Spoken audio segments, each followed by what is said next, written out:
What the Actual Fork podcast is co-hosted by two intuitive eating registered dietitians, yours truly, Sammy Previtt, owner of Fine Food Freedom, and Jenna Warner, owner of Happy, Strong, Healthy. We can't stand diet culture bullshit and love keeping it real. Our mission is for all humans to believe that they are made for so much more than chasing a smaller body. We are also here to share with you that food can be fun and pleasurable again. Although we are medical professionals, we are human too. We are not afraid to share our deepest, darkest secrets and how years of our lives were taken by diet culture. We started this podcast so no human has to feel alone in their journey towards food freedom. So get comfy and join us for a casual convo where you can expect to laugh, cry, learn, and grow.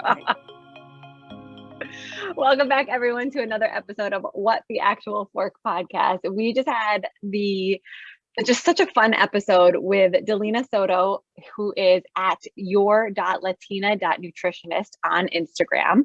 Dalina is a dietitian, is a Spanish-speaking registered dietitian. She works as one of the few Spanish-speaking RDs in the Philadelphia area and virtually across the country, teaching her clients how to ditch the diet mentality and keep their culture alive.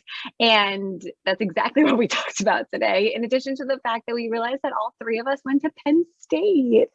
I know. I can't believe we didn't know that. Like when she said that, I was it's crazy. She's one of the ones I feel like I really like when she came on, like, I feel like I just knew her already. Like I've been following her for well over a year now. And she brings such a great flair to nutrition and just keeps it real. And I feel like this was like a nice, like part 2 or extension from season 1 when we talked to Fiona Sutherland about splinter-assing. So I feel like this was just us like just shooting the shit and talking about how we all used to be extremely harmful and most of our dietitian community is still harmful. But when you learn better, you do better.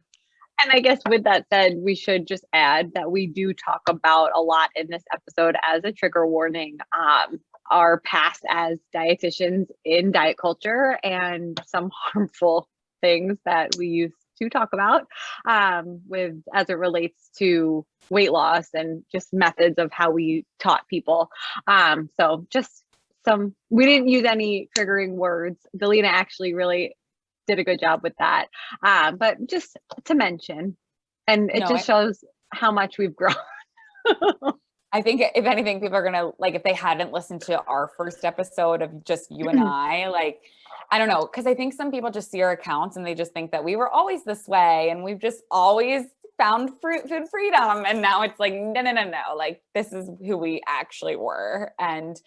But like you said, it really showcases growth. And I love how she also got really deep into not only her culture and how that kind of flows into things, but also like what is anti-diet, what is not, or what is anti-diet not, and just kind of the perception of all of that as well. Yeah, it was fun. It was just an easy conversation. Dalina has the best energy, like Sammy has mentioned, and I'm excited for you guys to hear it. So without further ado, welcome back, everyone. We are What the Actual Fork podcast, and we have your Latina nutritionist with us today, Miss Dalina Soto. I am so excited. Dalina, we met probably like this time last summer. Yeah, we were doing the body image with Brie. I can't call her anything else. We did her body image support group for nutrition professionals right around this time. Your energy is absolutely electric, and we are so excited to have you on the podcast today to share it with all of our listeners. Thank you. I had no idea that you guys had worked together, but that makes so much sense because I feel like there's so many amazing professionals in all of Brie's groups. So cool. That was her first one, maybe. I think we were her beta, right? Yeah, it was she opened it. It was a small group, and it was just like I refer to my notes from that class still. Like it's so good. Yeah. But Dalina, we like to ask all of our guests when we open up to share a little bit about themselves. You could take, I'm going to use Sammy's line, 30 seconds or 30 minutes to describe who you are, how you got to where you are today, which is an Instagram sensation with a very specific niche on Instagram. Just your story and how you became an anti-diet dietitian. Another question to layer on that is, have you always been an anti-diet dietitian? Because we have not. Neither was I. Yeah. So I think I always laugh because I feel like when we went to school, this wasn't a thing. Like none of us knew what it was, and then like we came out into the world and we're like, something's not right here. But it's so cool that the new dietitians going to school have access to all this information now, and they can just like from the get-go like be like, we're here, we're ready, and we're like about to smash some things around. So yeah, no, I went to school. Sammy, you went to Penn State, right? Mm-hmm. So did Jenna. Yeah. Yeah. Wait, I didn't know you went to Penn State. Yeah. Wait, what year did you? Oh, God. I graduated. I think I'm older than you. No, I graduated in 2009, and Sammy's younger. Okay. 2013. That was 2010. Okay. I'm the oldest. Thank you. Okay. We were there together. We just never saw each other. No, we were in the same nutrition classes. Maybe. I don't know. I feel like I was just like always like the outcast in the back. So I was just like, I'm here, but I'm not really here. I didn't go to class. So yeah. So you didn't see me. I was copying off of other people's notes, especially in Dr. Fosmeyer's class. Does anybody remember him? Nobody ever talked about Dr. Fosmeyer. I don't think Sammy had him. Probably not. No, I don't know. I mean, he was, yeah. Oh my gosh. I have flashbacks of his nutrient metabolism classes. Oh my God. I never want to wish that upon anybody. I think I almost failed that class. We all did. We all failed, and then he just passed us. Because how are we ever going to know if, Karen eats a piece of ice cream right before she went to bed, what happens in her body to metabolize this? I have no Dr. And he talked so fast. Oh my God, this is giving me like PTSD. Flashbacks. Yes, I left one of his classes with in full panic mode. Like I had to go to the nurses, like to the like student health center. I was like shaking, crying, red, and he was like, "Come back tomorrow and take it in my office." Like, no, never. Can take it in your office. But yeah, so I was there. We were all kind of like almost there at the same. We were all there at the same time. We just never crossed paths.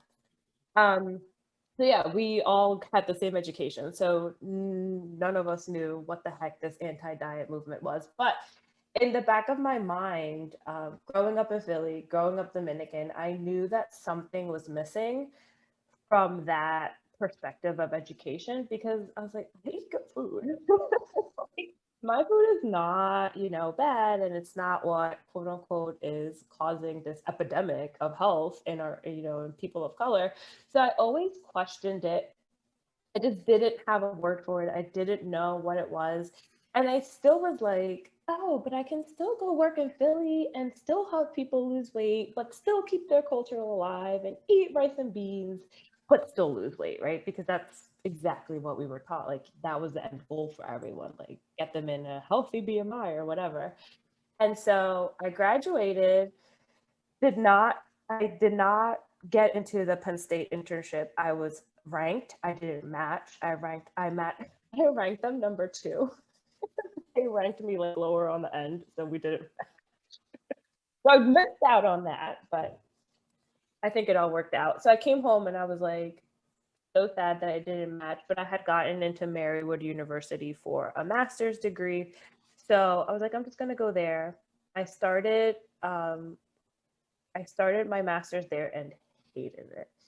And moved back home, kind of like transferred to another school, and then started working as a like nutrition educator for a nonprofit here in Philly, and was like in the middle of North Philly, like where the community is. And that's when it like really started hitting me that something was missing, that just literally there was something wrong with the way that I was educating, because I was coming in and they're like, educate on this like green kale smoothie. And then I will come in there and talk in Spanish about this green kale smoothie, and everybody would be like, what the hell is a kale smoothie? Like, there was such disconnect. And I was just like, why is nobody else caring about this? But, you know, when you're just working in these places, nobody's listening to you. So I became a dietitian, and then I was working for a few other places. And then I was like, I just can't continue to do this. Like, I'm going to start my own private practice and actually do the work that I want. Still was full blown weight loss, like at that point. And then I found Instagram through a friend. Then I found Wind.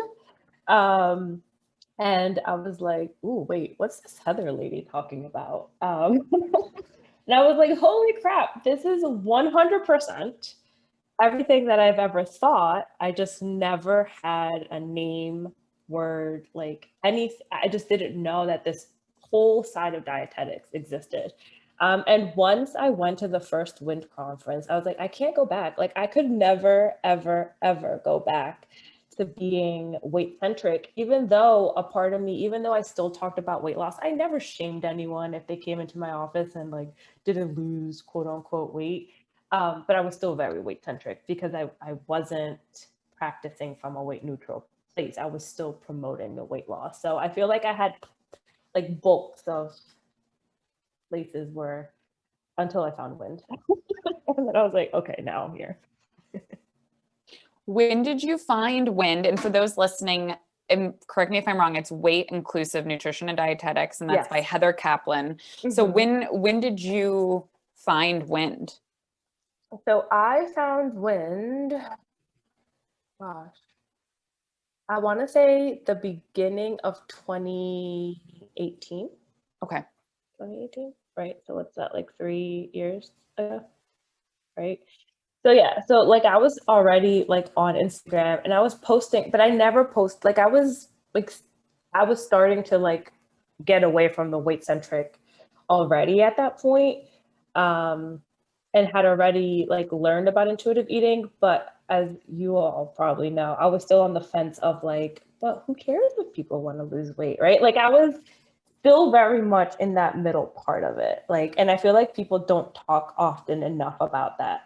Like that transition where you're in the middle and you're like, yeah, but I could be anti-diet and still help people. Yes, so we have an entire episode on that splinter, how to stop splinter-assing as a health professional with Fiona Sutherland. Because, and she literally interviewed me and asked all of those questions. I was like so in there still. Like, but it's okay. It's okay. And, you know, it's not okay. So that's the end. Yes, let's actually dig a little deeper there. Can you... You know, okay, so being an anti-diet dietitian, right? There's so many people, which it makes sense because all three of us have a very similar story, right? You can so easily, not so easily, but most dietitians, I think, will jump on the anti-diet train and they're like, I hate dieting. But then when it comes to like fat phobia, they're like, oh, I'm not fucking touching that. And so how, like, what pointers do you have, or what has helped you stop splinter-assing and say, no. If you want to be anti-diet, this is what it means. So if you could explain to listeners, what does it truly mean and what is it not, and how to get there, or what was helpful for you? Yeah, I think that I found intuitive eating first, and I found health at every size second. So had I found health at every size first, I don't think I would have been on the fence.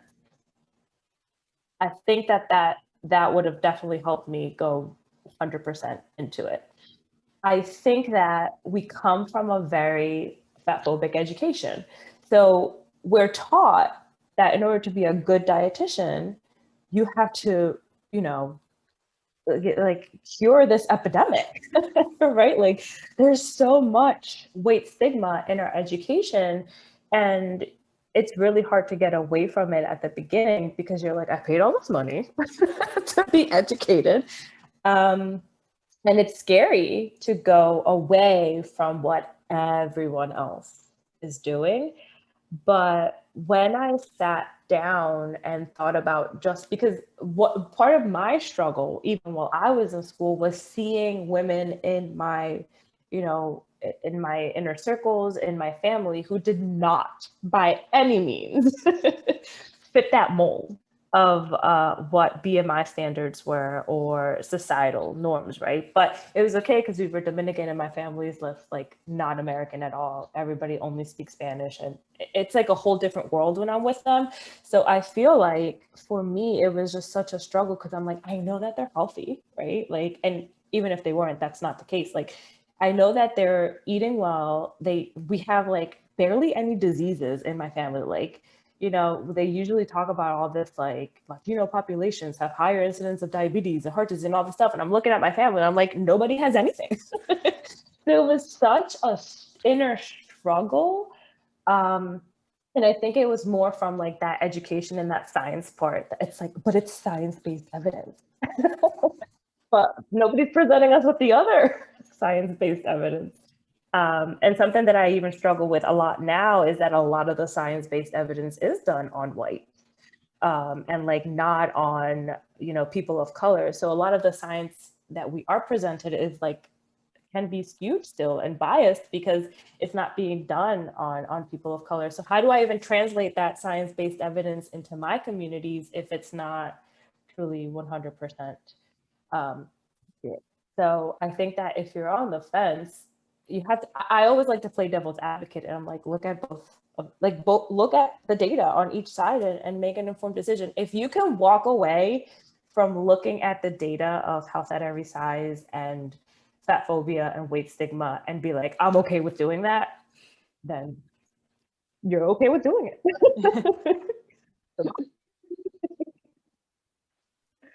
I think it's even more interesting for the three of us to have this conversation, knowing that we had the exact same education, even though I feel like Sammy got gypped as not to have Dr. Foz, but maybe she's the lucky one.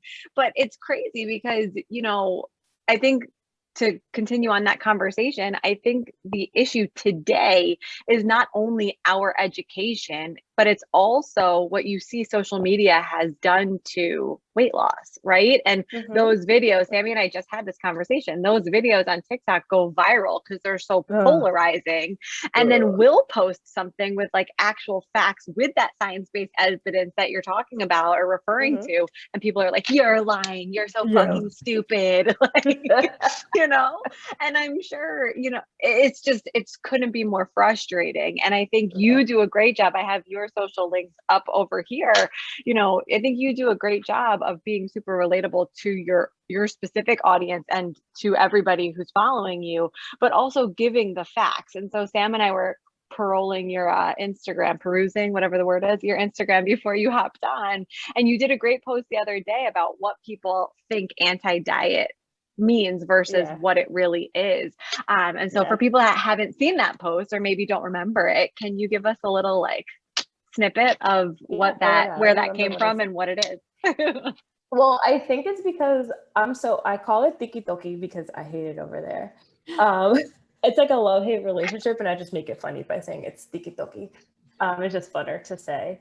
But I just I don't know how to use it. I still am learning, but it's just a hot mess parade over there. A hot mess parade.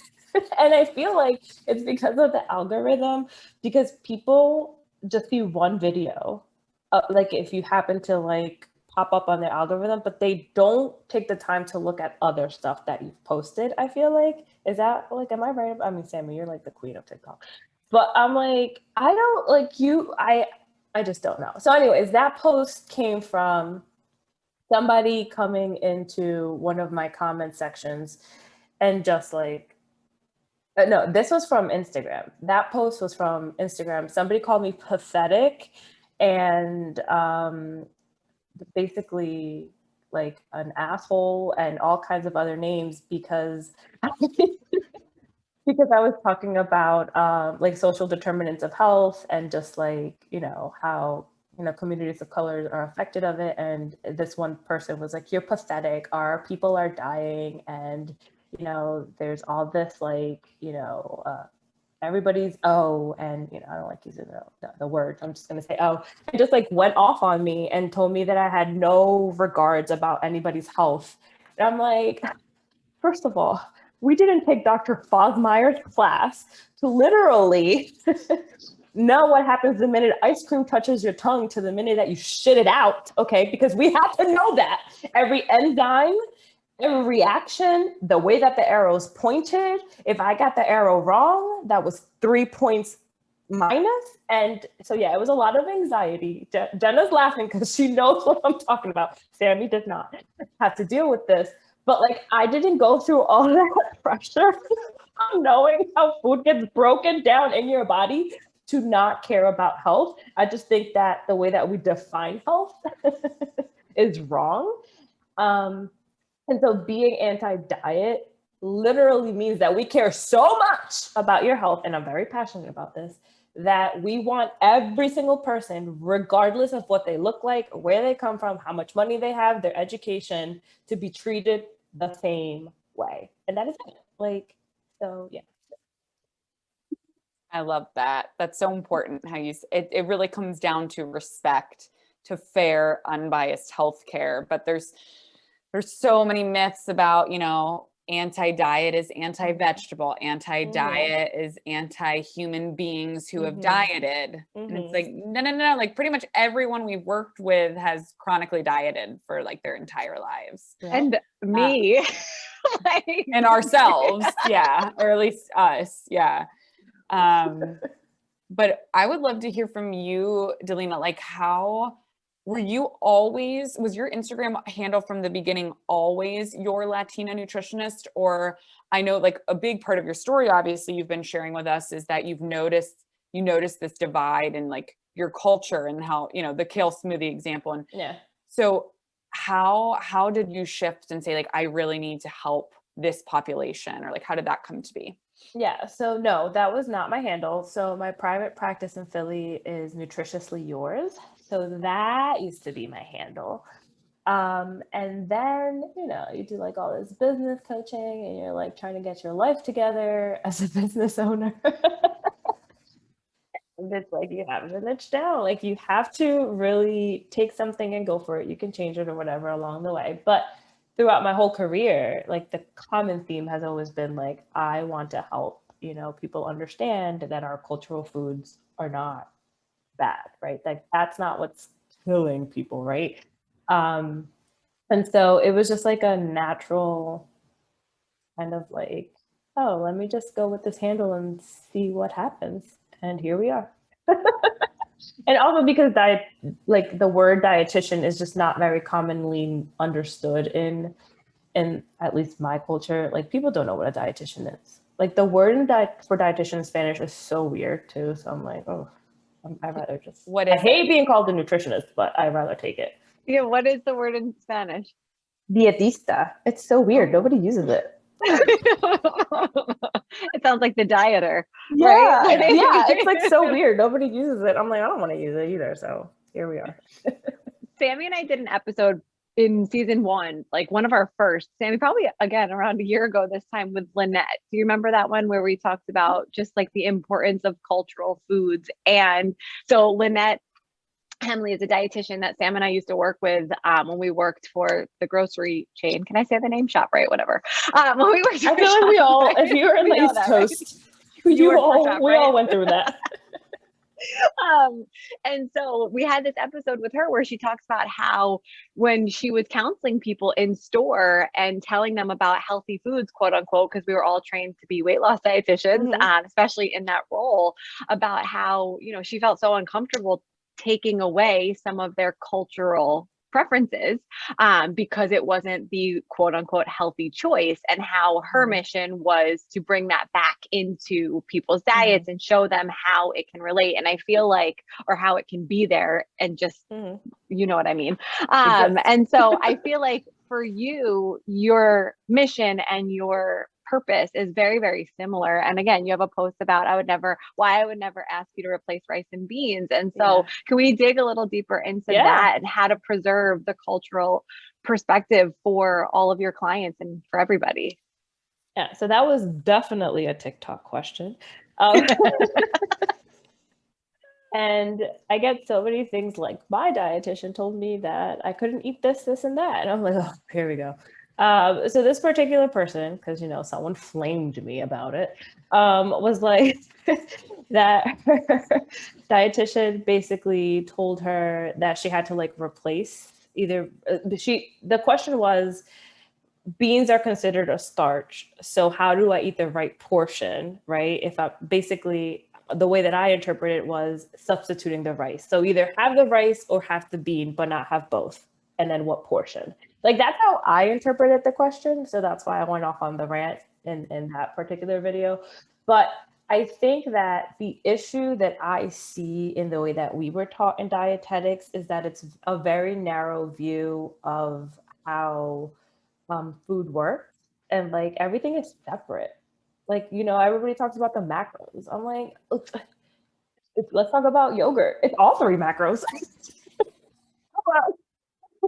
So like, why is everybody so stuck on dividing instead of like talking about how rice and beans is such an amazing combination, such a nutritional powerhouse? Why do we have to pick either or? Why can't it be both?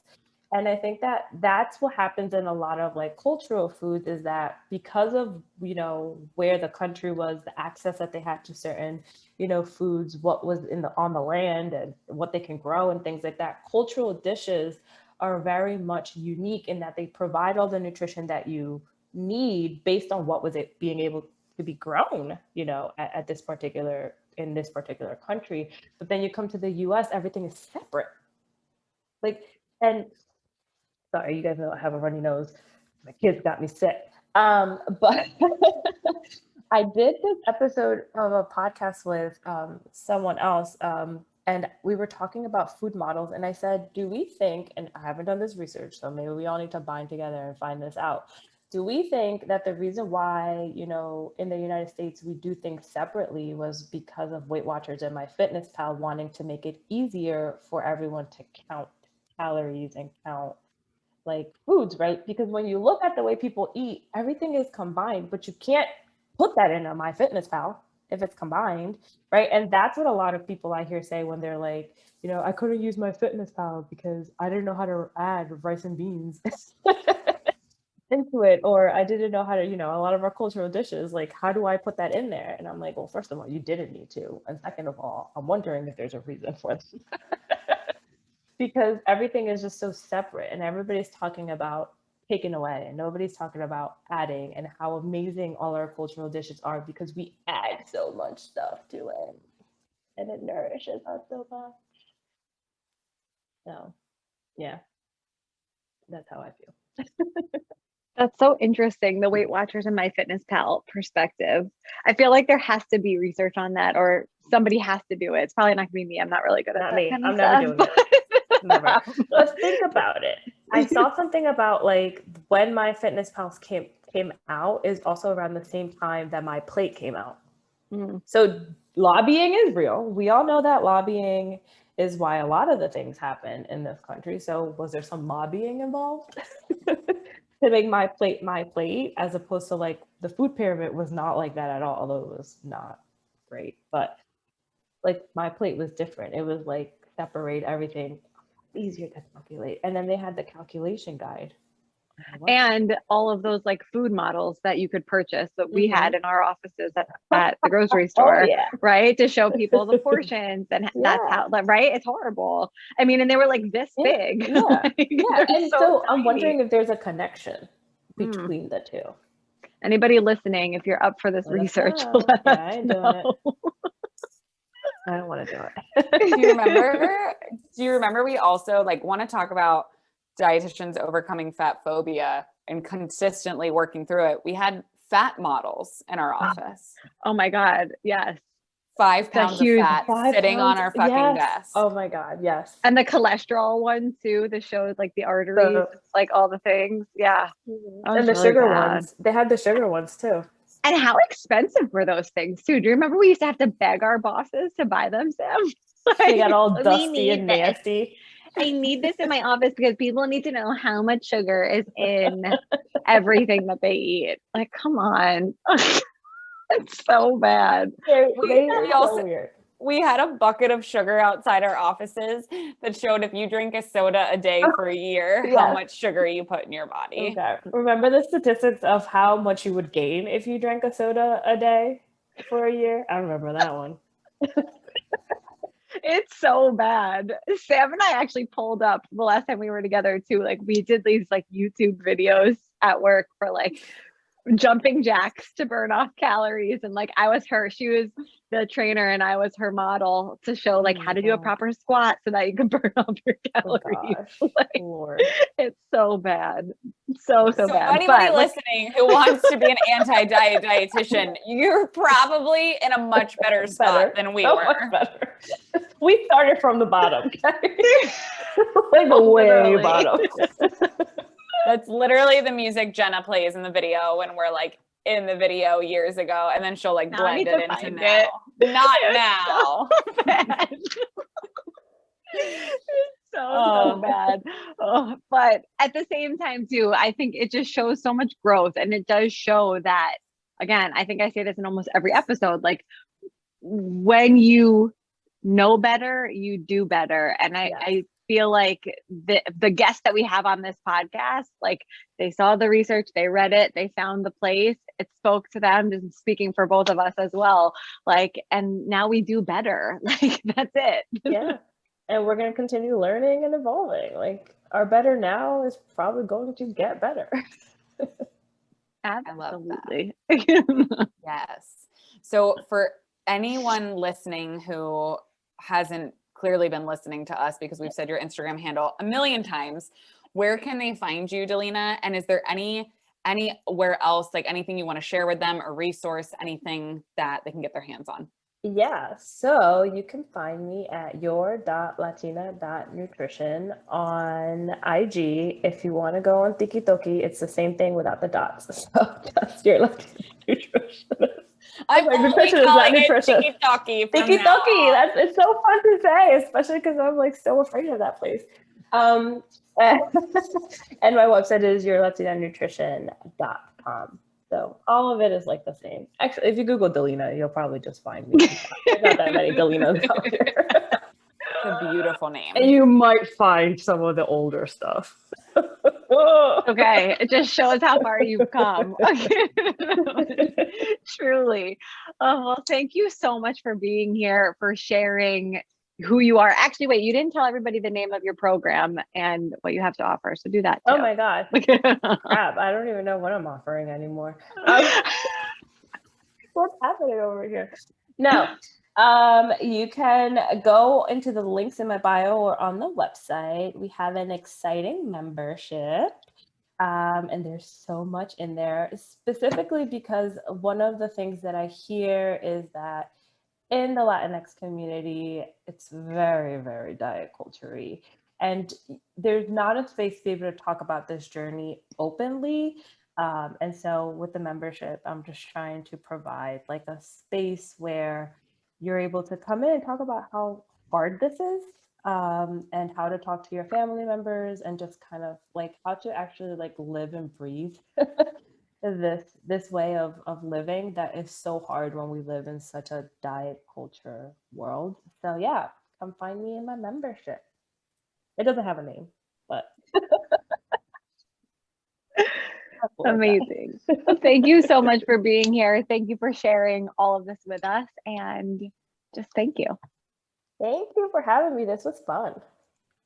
Guys, thank you so much for listening to another episode of What the Actual Fork Pod. We know there are a lot of pods out there, and we are so grateful that you are here listening with us. If you enjoyed this episode, please be sure to subscribe, like, share with all your friends and faves, and follow along with us on social at What the Actual Fork Pod. We promise to continue to bring you the hottest topics, greatest guests, and the most fun you can possibly have while fighting diet culture bullshit. We love you, we appreciate you, and we will see you next week for a lot more fun.